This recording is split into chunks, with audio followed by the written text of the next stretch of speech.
He is right now at Jodhpur, and he is specialist in orthodontics. Yeah, here he is, and he's a specialist in orthodontistry, expert and very renowned uh, the doctor for the oral health. He served in the United Nations in a different country, and right now he's at Jodhpur. He has also served in the research and referral, the biggest research hospital in Delhi. And here we are privileged to have Dr. Abhijit, who also happens to be colonel in the army. Over to you, Abhijit. Namaskar, Abhijit. Sir, namaskar, sir. Namaskar, ma'am. Am I audible? Is he audible to everyone? Yes. Yes. Yes. Okay, fine. Namaskar and good morning to all. First of all, as sir and ma'am are your mentors, they are my mentors too.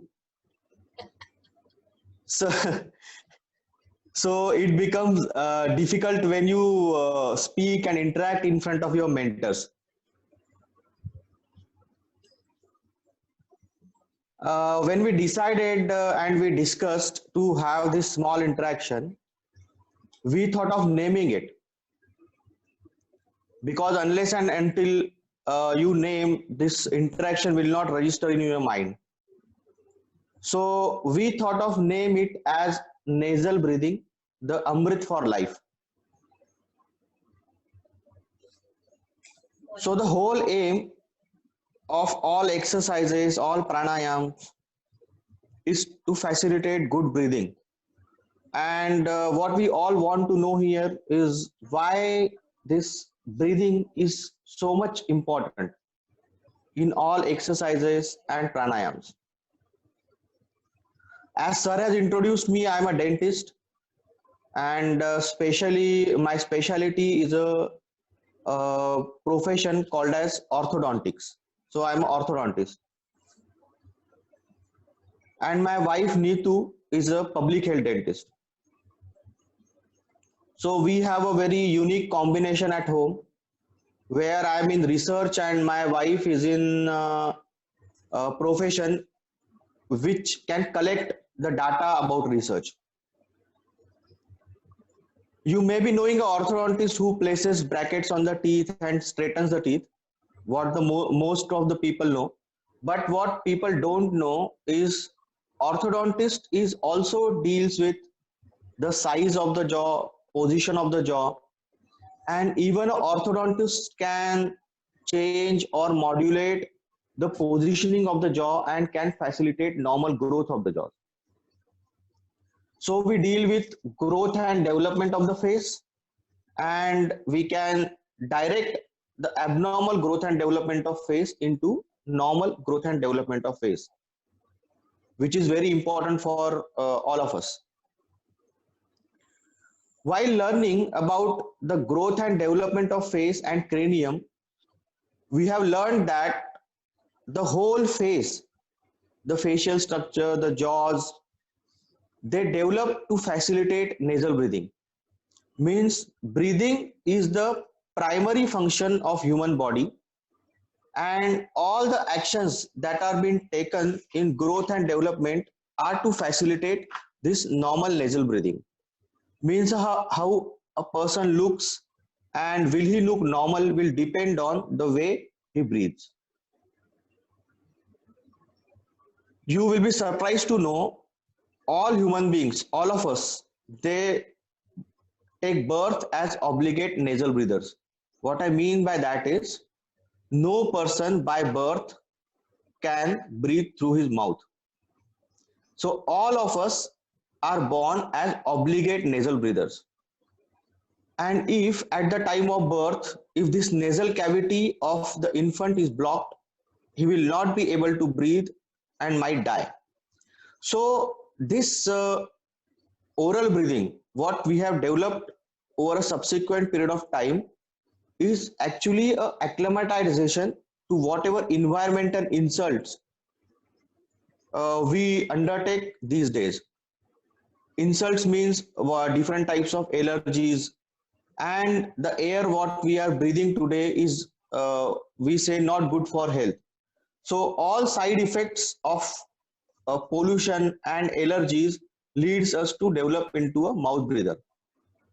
And when a person becomes a mouth breather, his complete orofacial form is distorted and he develops into a structure what we call a long face. We know that this will have an aesthetic issue, but more importantly, it will have a functional and health issue. So what is this functional and health issue, which is caused because of abnormal breathing, and why breathing is important is the subject of contention today. In yogic practices also, a lot of importance is given to breathing. We breathe at a particular juncture in an exercise. We inhale at a particular time, we exhale at a particular time. Pranayams are completely based on the science of breathing. For example, if we do Bhramari pranayam, or we chant the sound of Om, it is seen that the health of the person who is doing the pranayam improves tremendously. And these pranayams, all exercises teaches you how to breathe normally. Normally means how to breathe through your nose, how to breathe with lot of resistance to the air we breathe. Do you get the importance of this sentence? Lot of resistance to the air we breathe. That means if you chant Omkar, Om, automatically you will realize that the air not only passes or wishes through your nose, but it also goes through your sinuses, and you will find that resonance. So this type of breathing is very important. All exercises have different inhalation and exhalation patterns. So why is this nasal breathing given so much importance in the contemporary science also, and in our ancient medical sciences also? This is a very important question. And the answer in this fact lies when we breathe through the nose and breathe with lot of resistance, a very important element mixes in the air which we are inhaling. That element is called as nitric oxide. And with research now, it is proved that nitric oxide is a wonder nutrient to the body. And credit to this discovery is given to Dr. Farid Murad and his team. In 2006, they claimed a Nobel for medicine for discovering nitric oxide and its effects on the body. What is this nitric oxide? There is no capability that we can inhale this nitric oxide directly. We inhale certain compounds of nitrates and they are reduced to nitric oxide. Nitric oxide per se is very important element which is required for normal functioning of each and every cell. Basically, to absorb whatever oxygen is there in the blood to be absorbed in the cell. So if you don't have good nitric oxide, I mean to say that your cells will not be capable of extracting the oxygen which is coming through the blood. And we all know oxygen is so much important, so very important. And if this oxygen supply is reduced, automatically your cell functioning will diminish. So your nitric oxide supply to the body is not good, then all your cells will fatigue early. And if the cells fatigue, the systems will collapse. So for example, if the oxygen exchange at the level of kidneys is not good, the kidneys will be deprived of the energy which is required for them to function, and automatically kidney disease will be developed. Similarly, if it is not good in pancreas, then you will develop diabetes. if the pumping of the heart is impaired because of poor oxygen supply, then automatically you will develop heart diseases. So this nitric oxide specifically helps in maintaining the supply of oxygen to all cells and exchange of the gases in the lungs to mix this oxygen into blood, which has to be supplied to the complete body. So the role of nitric oxide is very important. And how is this nitric oxide produced in our body? Is when we breathe. That means when we breathe through the nose, the air passes through the nose and goes into various sinuses. We all know our body has 5 pairs of sinuses. 2 are just adjacent to your nose, which are called as the maxillary sinuses, the frontal sinuses, the ethmoid sinuses. These are different kinds of sinuses. When the air goes through the nose and through the sinuses, the lining of the nose and the sinuses acts with the air which is passing and releases nitric oxide in it. So it does not require any rocket science to know that if we don't breathe through our nose and if we don't breathe properly, the nitric oxide will not be mixed in the air which we are inhaling. It is proved beyond doubt in research that pranayam, especially Bhramari and Kapalbhati, when we do it with the correct technique, they increases the nitric oxide production by 25 to 30 times what a normal person can generate. So what our ancient saints knew, it's still unknown to the medical sciences today. This discovery of the nitric oxide is very recent in 2006, but we have been doing these pranayams and exercises, inhalation, exhalation through ages. So that was the advancement of these Vedic sciences, and we need to take advantage of that. As pranayam and exercises increases the nitric oxide production, they automatically improve the functioning of the complete body mechanism, body systems, and help to keep the body healthy. This explains why we inhale at a particular time and why we exhale at a particular time in an exercise or in a yogic kriya. Because if we don't do that, then we will be not allowing our body to have the advantage of allowing the oxygen to mix properly into the cells. So we inhale when we are going to activate a muscle, so that the nitric oxide which we inhale through our nose allows the gaseous exchange and supply of oxygen to the cells. We exhale when we are going to relax, so that whatever carbon dioxide is produced in the muscles because of the muscle activity is mixed with the air and it is excreted out of the body.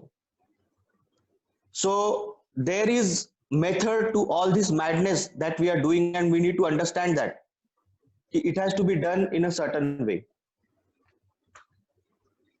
Is nasal breathing the only way that we can produce nitric oxide? The answer is no. There are many other mechanisms also.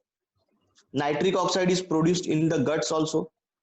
So we have various exercises which activate our gut, our intestines. The one of the most important source of nitric oxide is saliva. Saliva, with the help of various normal commensals which are there in our mouth. Commensals means various bacteria which are there, which are called as friendly bacteria. Specifically, they lie at the tongue and at the base of the tongue. With the help of saliva, they catalyze the nitrates and produce nitric oxide and supply it to the body. So that is why we dentists always advise that over cleaning of the mouth is very dangerous. and over cleaning with the help of various mouthwashes which kill bacteria will not allow you to have this advantage of production of nitric oxide by the various bacteria. If you clean your tongue vigorously and frequently, this will also devoid you of having this advantage of production of nitric oxide by the bacteria which are lying on the tongue surface. So that is why it is so very important that whatever we do with a purpose, and whatever cleaning of the mouth we do to what is optimum required limit. Now this is what I wanted to tell about nitrous oxide and breathing, and we hope that this discussion will partly explain what is the method in this madness that we are doing, and all of us will understand the importance of good nasal breathing. Nasal breathing in terms of children is very important, and it is very easy to actually recognize if our child is breathing through mouth or breathing through nose. And if the child is breathing through the mouth, then you certainly have to take him to a ENT specialist or to a orthodontist and get this corrected. I hope that we will do our exercises with more purpose now, and even watch our children for their breathing, because the current research says that mouth breathing is going to be the biggest epidemic of the current era. Various epidemiologists are researching on that, and it is going to be the biggest pandemic, slowly destroying the health of human beings. So finally, I would say that if you want to live well, you need to breathe well, and you need to exercise with a proper technique of breathing, which is I have seen that ma'am and sir, they explain with each and every exercise that now you breathe in, now you exhale. So it is very important to follow them, because there is a definite science in that when you need to breathe, inhale, when you need to exhale. And to take the complete advantages of all your exercises, it is very important and imperative to we follow a correct breathing technique. And I will again thank sir and ma'am for giving this opportunity to me to interact with you all learned people.